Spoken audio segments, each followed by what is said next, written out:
រុញវានេះឲ្យទៅមកមកទៅតាមមួយទេតែយើងរុញទៅ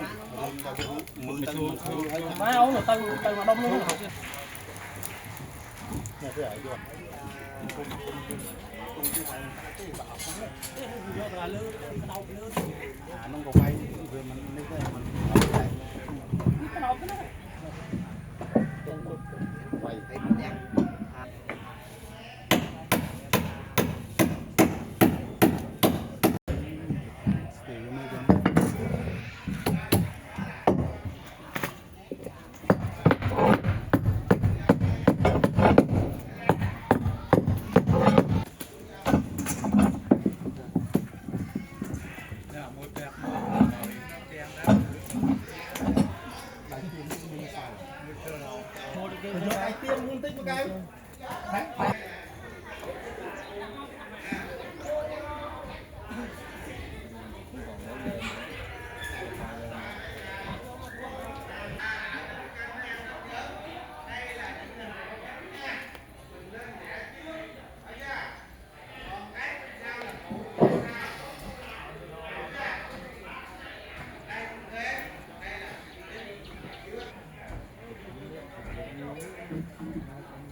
นี่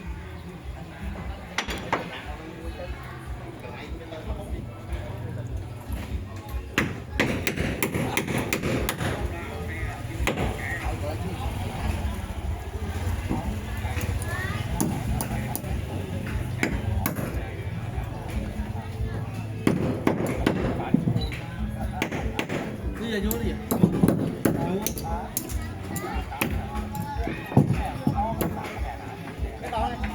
ยุ่งเบี้ยนะเบี้ยเบี้ย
trong luôn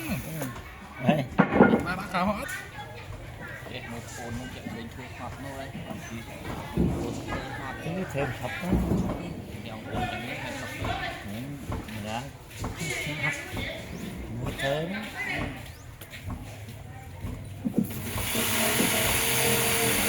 tú mà mất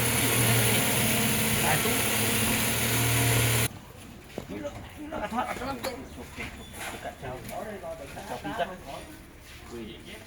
cho phi tận nhưng mà phi tận lá các bạn này hay đây dùng tôi đi mua lại nhé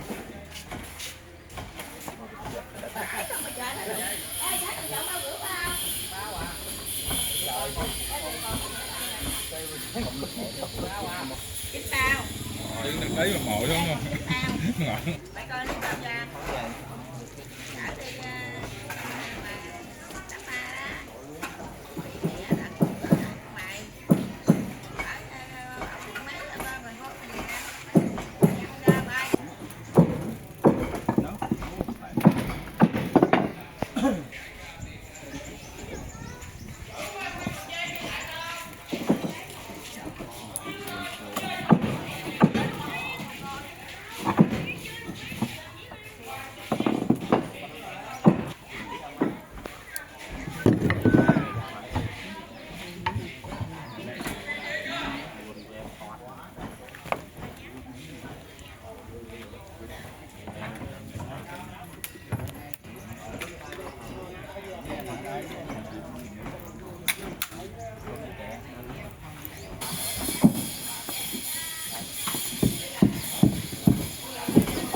qua xuống Sài Gòn xuống đây luôn. Vậy hả?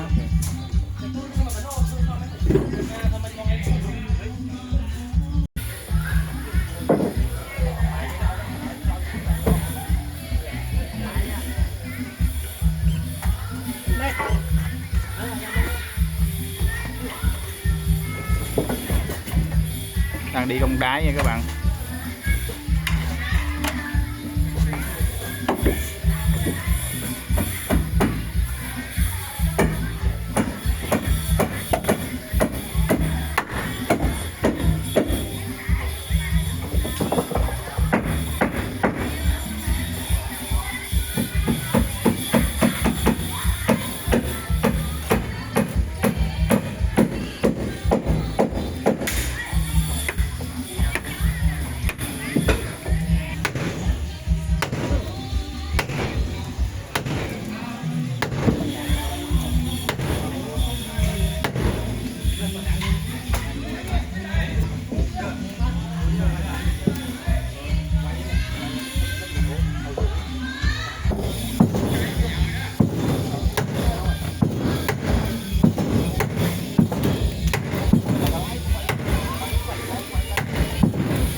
Cảm ơn các bạn đã xem video và đừng quên nhấn nút đăng ký kênh để xem thêm nhiều video mới sớm được kênh YouTube Điều Nguồn TV đăng tải. Kính chúc quý vị và các bạn có một buổi xem video giải trí thật là vui vẻ.